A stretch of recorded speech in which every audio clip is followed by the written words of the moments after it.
तो आज हम स्टार्ट करने आ रहे हैं क्लास 8th। चैप्टर का नाम है स्क्वायर एंड स्क्वायर रूट। इसका इंट्रोडक्शन देखेंगे।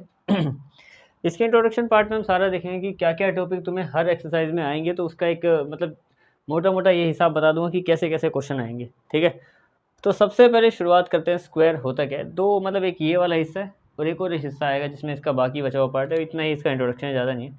देखो स्क्वायर होता क्या है। सबसे पहले स्क्वायर का मतलब है कोई भी नंबर उसी को 2 बार मल्टीप्लाई कर देना उससे। जैसे कि मान लो n स्क्वायर का मतलब होता है n मल्टीप्लाई n। जैसे कि मान लो 3 का हमें स्क्वायर करना है, यानी कि 3 मल्टीप्लाई 3 इक्वल्स टू 9। तो स्क्वायर इतना ही होता है। ठीक है, ये क्लियर हो गया। अब हम बात करते हैं कि व्हाट इज़ परफेक्ट स्क्वायर। एक परफेक्ट स्क्वायर नंबर क्या होता है, कि कोई भी नंबर भाई परफेक्ट स्क्वायर नंबर कैसे होगा, पता कैसे चलेगा? तो कोई भी नंबर अगर मान लो परफेक्ट स्क्वायर है तो वो क्या होना चाहिए? It is the multiple of two same number.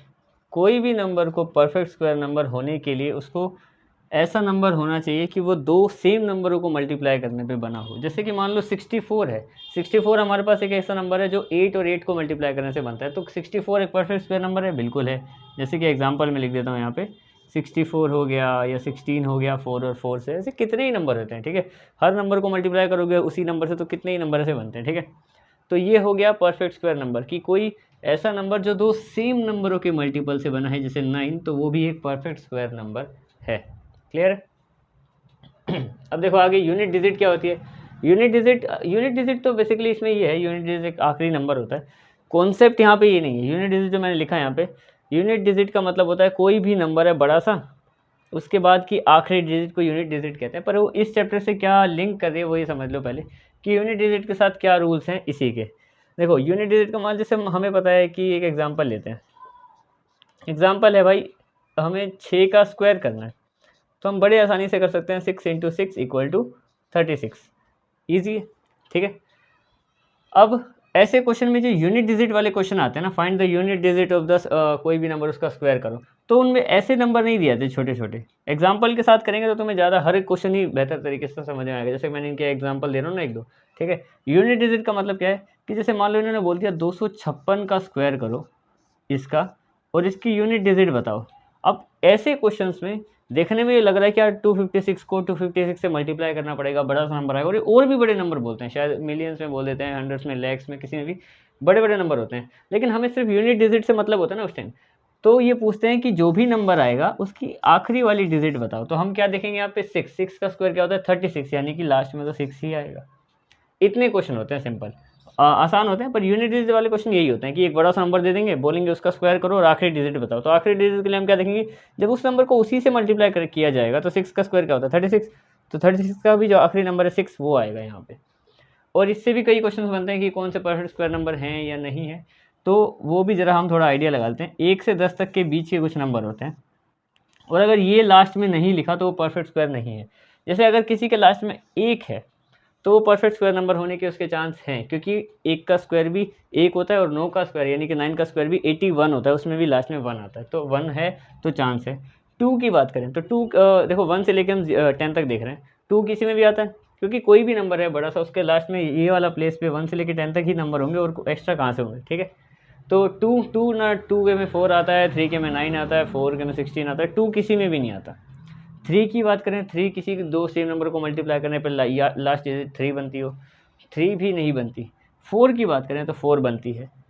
8 8 ज़ा 64, और उसके अलावा 4 2 2 ज़ा 4, 4 दो में बनता है, 8 और 2 में। ठीक है, यूनिट डिजिट आखिरी वाली डिजिट। उसके अलावा 5 की बात करें तो 5, हाँ 5 और 5 को मल्टीप्लाई करने पे बनता ही है। 5 5 25, और 25 की लास्ट डिजिट 5 होती है, 5 भी आता है। 6 की बात करें तो 4 4 ज़ा 16, और 6 6 ज़ा 36, और 7 तो नहीं आता। 8 8 आता है क्या किसी में? 8 भी नहीं आता। 9 आता है, 3 3 ज़ा 9, और 7 7 ज़ा 49, और लास्ट में 0, और वो भी 0 होने चाहिए इवन।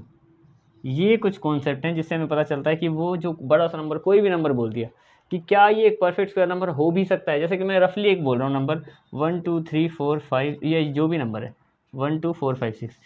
क्या ये एक परफेक्ट स्क्वायर नंबर हो भी सकता है? 1% भी चांस है इसका? चांस है, क्योंकि स्क्वायर नंबर एंड होते हैं 6 से, ये भी 6 से एंड हो रहा है, तो इसका चांस है। अगर मैं बोलूँ यहाँ पे कि 1 2 1 2 या 2, इस तरीके से मान लो ये एक नंबर है, ये एंड हो रहा है 2 पे, लेकिन हमारे जो हर स्क्वायर है 1 का स्क्वायर, 2 का स्क्वायर, 3 का स्क्वायर, 10 तक, वो सब इन पे एंड होते हैं, तो 2 तो आता ही नहीं है किसी के भी स्क्वायर में। 2 के स्क्वायर में खुद 4 आता है, 2 2 सा 4 होता है, तो यानी कि ये परफेक्ट स्क्वायर नंबर इसके होने के चांस बिल्कुल 0 है। इसके तो फिर भी हैं, लेकिन ये तो बिल्कुल नहीं हो सकते। जैसे कि मान लो ये 0 का क्या बोला मैंने, जैसे 1 2 0 0, ये इसका बताओ, तो 0 2 बार है, इवन है, तो हाँ ये परफेक्ट स्क्वायर नंबर हो सकता है। लेकिन अगर मैं ऐसे बोल दूँ 0 0 0, ये 3 आ गए, ये ओड 0 हो गए, 3 0, तो ये भी परफेक्ट स्क्वायर नंबर बिल्कुल नहीं हो सकता।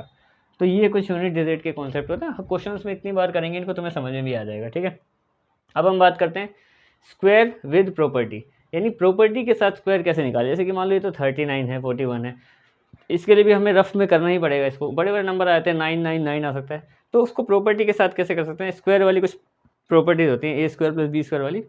जैसे ये है, इसको मैं क्या लिख सकता हूँ, इसको लिख सकता हूँ मैं 40 माइनस 1 का स्क्वायर, तो ये बन जाएगा ना ए माइनस बी का होल स्क्वायर। उसकी प्रॉपर्टी क्या होती है, वो होती है A square plus B square minus 2ab। ये अप्लाई करके इसको सोल्व करा जाएगा। तो देखो ए क्या है, ए है हमारा 40, यानी कि 40 का स्क्वायर, प्लस बी क्या है 1, 1 का स्क्वायर माइनस 2, ए क्या है 40, बी क्या है 1। इसको सोल्व कर देंगे तो ये आ जाएगा 40 का स्क्वायर 1600, 1 का स्क्वायर 1 ही रहेगा, माइनस में ये हो जाएगा 80, यानी कि ये हो जाएगा 1600 और ये हो जाएगा माइनस का 79। इसमें से 79 माइनस कर देंगे तो कितना बच जाएगा, 1521। ये आ गया हमारे पास, सही किया ना मैंने, तो ये आ गया हमारे पास इसका स्क्वायर 39 का। मतलब इस तरीके से किया जा सकता है इन चीज़ों को। और अगर 41 का करना होगा तो क्या दिमाग लगाएंगे भाई, ये 40 से एक ज़्यादा है, तो 40 प्लस 1 का स्क्वायर कर दो। ये क्वेश्चंस में जब आएंगे, मतलब एक्सरसाइज में कई सारे क्वेश्चन आएंगे, तो तुम्हें और बेहतर समझ में आएगा। 40 प्लस 1 बोल सकता हूँ मैं इसको, यानी कि ए प्लस बी का होल स्क्वायर हो गया। तो यहाँ पे ए प्लस बी की आइडेंटिटी क्या होती है, ए प्लस बी के होल स्क्वायर की आइडेंटिटी होती है हमारे पास A square plus B square plus 2ab। ठीक है, तो यहाँ पे ए क्या है 40, यानी कि 40 का स्क्वायर प्लस 1 का स्क्वायर, बी हमारा 1 है। ठीक है, और प्लस 2, ए कितना है 40, बी कितना है 1, तो इसको सोल्व कर देंगे, आ जाएगा 1600 प्लस 1 का स्क्वायर 1, और ये हो जाएगा 80, यानी कि 1681, ये आ जाएगा 41 का स्क्वायर। इस तरीके से भी कर सकते हैं कि मतलब बड़े नंबर हैं तो उनको हम आइडेंटिटी लगा के कर सकते हैं सोल्व। जैसे कि मान लो 55 हो तो मैं 50 प्लस 5 करके कर सकता हूँ, तो भी आंसर आ ही जाएगा, कोई दिक्कत नहीं है। ठीक है, आगे बढ़ते हैं। What is Pythagoras triplet. Pythagoras theorem शायद तुमने 7th क्लास में पढ़ी होगी, नहीं पढ़ी तो मैं बता देता हूँ कि वो कुछ इस टाइप की होती है कि P square plus B square equals to H square. ये तो एक वो वाला है ट्राइंगल वाला कि एक परपेंडिकुलर सीधी वाली, ये 90 डिग्री वाला, वैसे कॉन्सेप्ट से हटेंगे नहीं, खैर ये बिल्कुल ही अलग चीज़ है कि ये परपेंडिकुलर होता है, ये बेस होता है और ये एच होता है। इससे हमें मतलब नहीं है। कुल मिला के कहने का मतलब ये कि कोई एक नंबर का स्क्वायर और दूसरे नंबर का स्क्वायर मिलकर तीसरे नंबर का स्क्वायर बन जाए, उसको पाइथागोरस ट्रिपलेट बोलते हैं। जैसे कि मान लो इसका एग्जाम्पल है 3 square plus 4 square equals to 5 square. क्योंकि देखो 3 का स्क्वायर कितना होता है 9, 4 का कितना होता है 16, 5 का कितना होता है 25, इन दोनों को प्लस कर दो 25 इक्वल टू 25। यानी कि ऐसे ट्रिपलेट बन गए, ऐसे दो नंबर बन गए कि जिनके स्क्वायर को अगर हम ऐड करें तो तीसरे का स्क्वायर बन जाता है, उन्हीं को पाइथागोरस ट्रिपलेट कहा जाता है। क्लियर।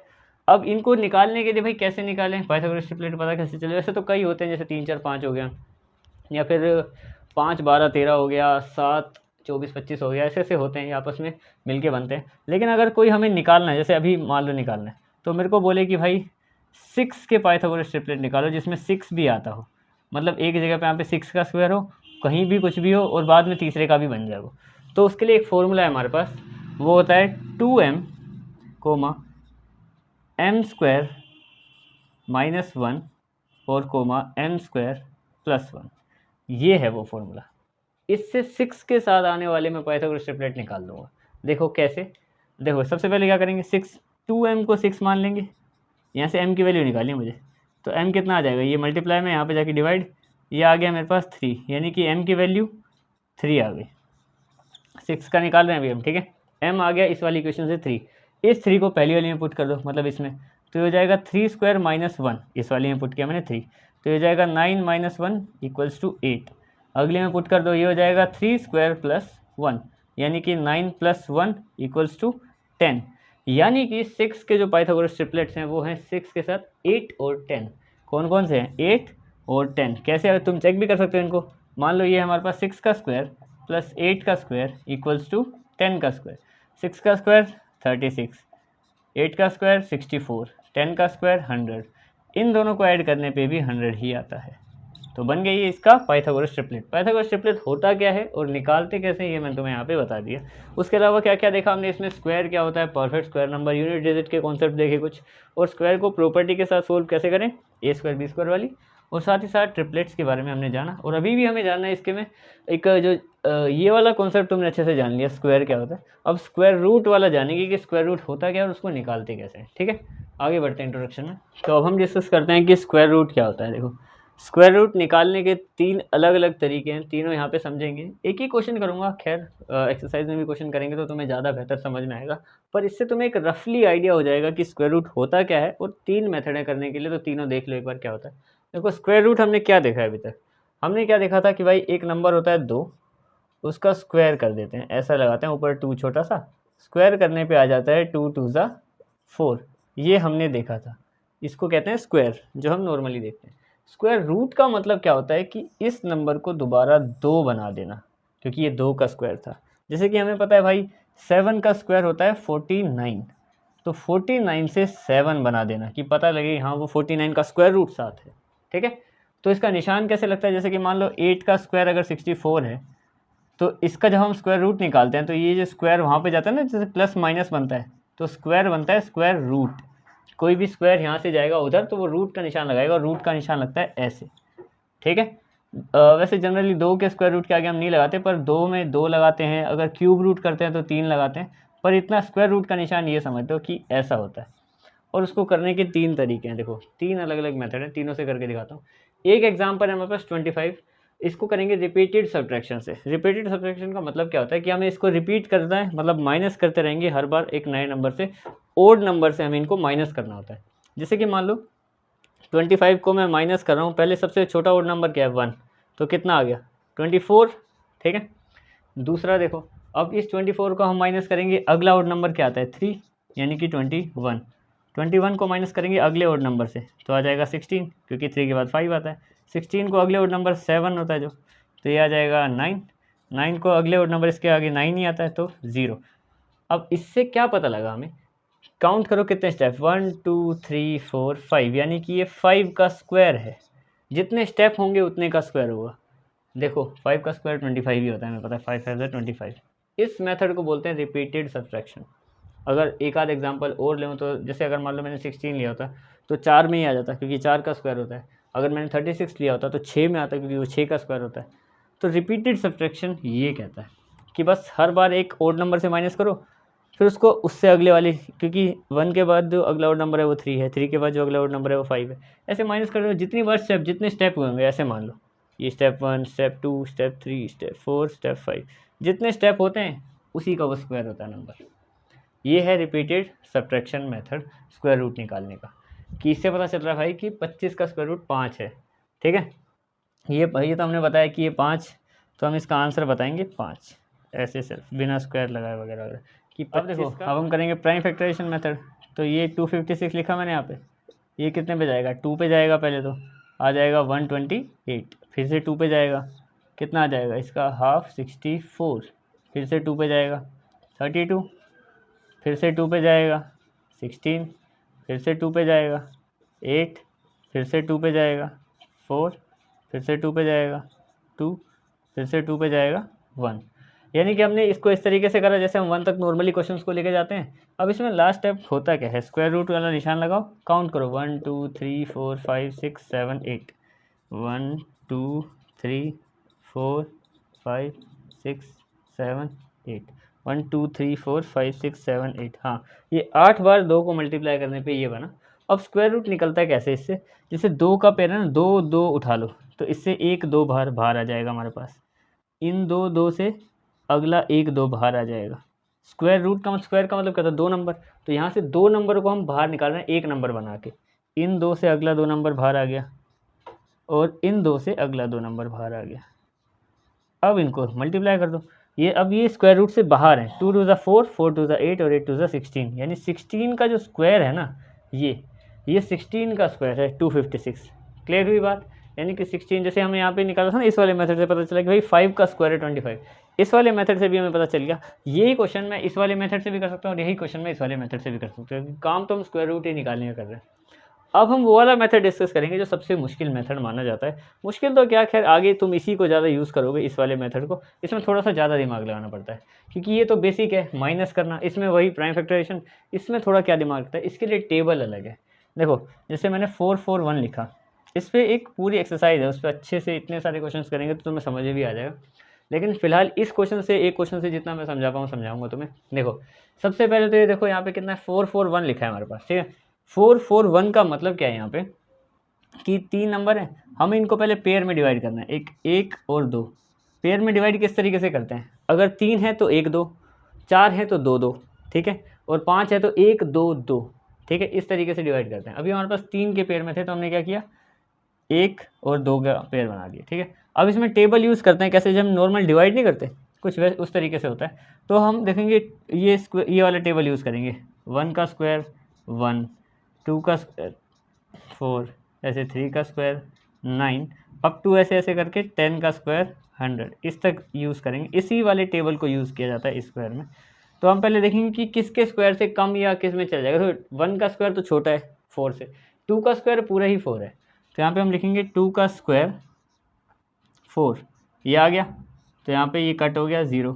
अभी दोनों एक साथ लिखें तो एक साथ ही उतरेंगे, ठीक है, ये हो गया। अब हम क्या करेंगे यहाँ पे, अब हम इन दोनों को एक साथ नीचे उतारेंगे यहाँ पे, तो ये आ जाएगा हमारे पास। इन दोनों को प्लस किया जाता है, तो ये प्लस करने पे कितना बन गया, ये बन गया 2 + 2 4। ये स्टेप याद रखना। खैर इंट्रोडक्शन पार्ट है, इतना ज़्यादा तुम्हें समझने की जरूरत नहीं, क्योंकि क्वेश्चंस जब एक्सरसाइज में आओगे तो बहुत करेंगे हम लोग। करा क्या मैंने, पहले तो पेयर बनाए 1 और 2 के, फिर देखा 2 टू ज़ा 4 पे जा रहा था तो मैंने सीधा इसको लिखा 2 टू ज़ा 4। इसका एक और एग्जांपल करा दूंगा, चलो तुम्हें ज़्यादा बेहतर समझ में आएगा। तो 2 टू ज़ा 4 ये आ गया यहाँ पे नीचे, इनको प्लस करते हैं। जब हम इसको नीचे भेज रहे हैं तो इनको प्लस करते हैं, तो ये 4 आ गया। अब यहाँ पे मैं लिखूँ 4 1 ज़ा, जो भी नंबर मैं यहाँ लिखूँगा ना, अब वो नंबर मेरा मेन नंबर होगा, वही नंबर मेरा ऊपर लिखा जाएगा और उसी नंबर से मेरे को नीचे मल्टीप्लाई भी करना होगा। लेकिन मेरा 41 पे ही आ गया, तो 41 से 41 कम्प्लीटली कट हो गया। 3-4 कुछ नई नई चीज़ें हैं। पहली चीज़ कि भाई इसमें ये वाली टेबल यूज़ होती है। दूसरी चीज़ पेयर बनाने पड़ते हैं। तीसरी चीज़ कि भाई जैसे 2 टू ज़ा 4 था, अगले पेयर वाले सारे उतार दिए। अब जब यहाँ पे नंबर लिखा जाएगा तो पहला वाला नंबर तो इन दोनों का सम ही होता है। जैसे अगर मैं 4 और 4 4 16 लिखूँ तो मेरे को यहाँ पे 4 + 4 8 लिखना पड़ेगा, जैसे मैंने यहाँ पे 4 लिखा। उसके अलावा क्या है कि जो भी अगला नंबर है वो सबसे मेन नंबर है, क्योंकि वही नंबर यहाँ लिखा जाएगा और वही नंबर नीचे मल्टीप्लाई भी किया जाएगा। अगर मान लो यहाँ पे 84 बचता तो मैं यहाँ पे 2 लेता, 42, और यहाँ पे भी 2 लेना पड़ता, तो 42 2 ज़ा 84। तो वैसे टाइप से काम बनेगा। एक एग्जांपल और देख लो, तुम्हें और बेहतर समझ में आ जाएंगी चीज़ें। जैसे कि मान लो ये है 1296, ये एक नंबर है। अब कितना है, 4 है, 4 है तो 2 2 के पेयर बनाओ, एक पेयर ये बन गया, एक पेयर ये बन गया, ठीक है। अब इसको कैसे करेंगे, टेबल के हिसाब से देखो। तो अगर मैं 3 के स्क्वायर पे लिखूँगा तो 9, 12 से कम है। 4 के स्क्वायर, इससे नीचे वाले, अगर मैं 4 के स्क्वायर पे लिखूँ तो 16, जो कि 12 से ज़्यादा है। तो हम क्या करेंगे, 3 के स्क्वायर पे रहेंगे यहाँ पे। तो 3 का स्क्वायर यानी 3 3 ज़ा 9, तो कितना बच गया मेरे पास 3। अब ये दोनों नंबर इकट्ठे उतरेंगे, पेयर बना हुआ है, तो 396 आ गया हमारे पास यहाँ पे नंबर, जैसे हमने वहाँ पे भी दोनों इकट्ठे उतारे थे। अब इन दोनों को प्लस करना है, 3 + 3 यहाँ पे आ जाएगा 6। अब देखो हमें देखना है कि यहाँ पे यार ये 6, इसका यूनिट डिजिट देखें तो 6 है यहाँ पे। तो ये जो 6 है ये किससे डिवाइड हो सकता है, या तो 4 का स्क्वायर होता है 16, है ना, या तो 6 का स्क्वायर होता है 36। तो इन्हीं में आता है। सारे चेक क्यों करने जब हमें पता है। हाँ, अगर ये तभी होता है जब वो कम्प्लीटली कट हो जाए, पर फिलहाल मैंने ऐसे ही लिखा जो कम्प्लीटली कट हो जाता है, ठीक है। तो इन दोनों में से चेक कर लो, या तो 4 रख के देखो यहाँ पे। अगर मैं यहाँ पे 4 लिखूँगा ना तो मुझे यहाँ पे भी 4 लिखना है और मुझे यहाँ पे भी 4 लिखना है, ठीक है। तो एक बार पहले मल्टीप्लाई करके देखते हैं कि 4 से बनेगी बात कि नहीं बनेगी। 4 4 ज़ा 16, 1, 4 6 ज़ा 24, 256 आ रहा है यहाँ पे। तो 256 से तो बात नहीं बनी। और देखते हैं लिख के, एक 6 से भी आता है हमारा 36, जिसका यूनिट 6 होती है। यहाँ पे क्या पता आ जाए, तो यहाँ पे लिखेंगे हम 6। तो ये हो जाएगा 6 6 जा 36, 3 ऊपर, 6 6 जा 36 और 3 39, तो ये कम्प्लीटली कट हो जाएगा यहाँ पे 396, यानी कि ये 6 यूज़ करा है तो यहाँ पे भी 6 लिखेंगे, यानी कि 36 का जो स्क्वायर है वो ये है, 21 का जो स्क्वायर है वो ये नंबर है। ठीक है, तो ये 3 तरीके थे अलग अलग स्क्वायर रूट निकालने के। किसी भी तरीके से हम इन सारे क्वेश्चंस को कर सकते हैं, जो मर्जी तरीका यूज़ कर लेंगे। ठीक है, ये तरीका काफ़ी लंबा हो जाता है जब हम बड़े नंबर निकालते हैं। जैसे कि अब मान लो 36 का आया था, तो इस नंबर को हमें 36 1 2 3 करके ऐसी लाइंस, तो कई सहूलियत करने के लिए कई आसान कर दिए हैं तरीके, जिससे तुम जल्दी आंसर निकाल पाओ। ठीक है, तो ये था तुम्हारा स्क्वायर एंड स्क्वायर रूट का इंट्रोडक्शन, जो कंप्लीट भी हो गया। अब मिलते हैं इसके एक्सरसाइज से। That's it.